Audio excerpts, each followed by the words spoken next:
Hello, everyone. So I guess we'll talk about the group rules which should exist specific to addiction and recovery.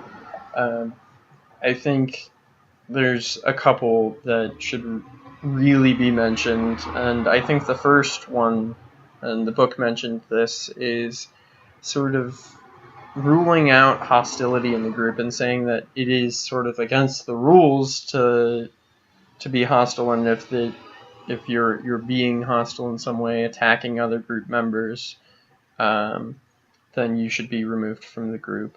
Um, I think the reason why I think this is so important is because of my experience in group education and how hostility can so easily come up when recognizing that addiction is tends to be a series of really unforgiving, hostile, and non-communicative relationships. And so something we have to acknowledge going in is that this is going to happen, and how we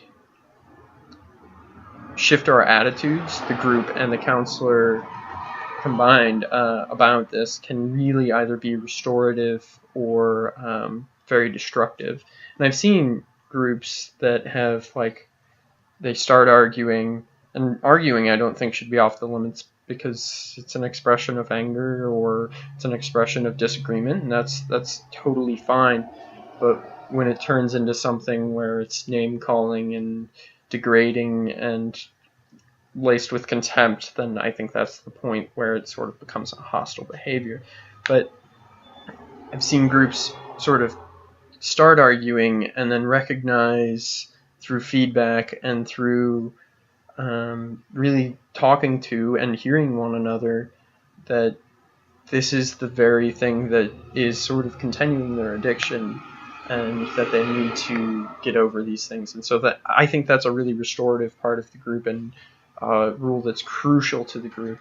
The other rule is a little bit more boring, but I think confidentiality is absolutely crucial to these sorts of groups because of the legal matters that are so um, present in addiction, right? There's a lot of illegal activity. There's a lot of really, really sensitive information in addiction recovery groups. And so throughout the group, and even probably at the beginning of every group, the counselor and the clients should mention that confidentiality is an important thing to keep to this group. Otherwise, it can't be successful, because if no one feels safe to talk about this really sensitive stuff, then nothing's going to get done. And so I think it's absolutely, without a doubt, one of the most important rules to addiction groups.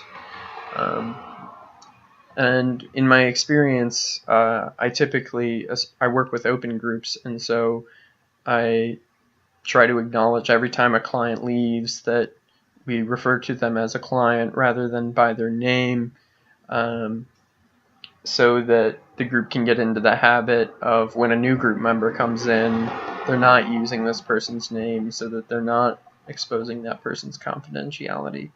So yeah, that's that. I hope to hear your thoughts.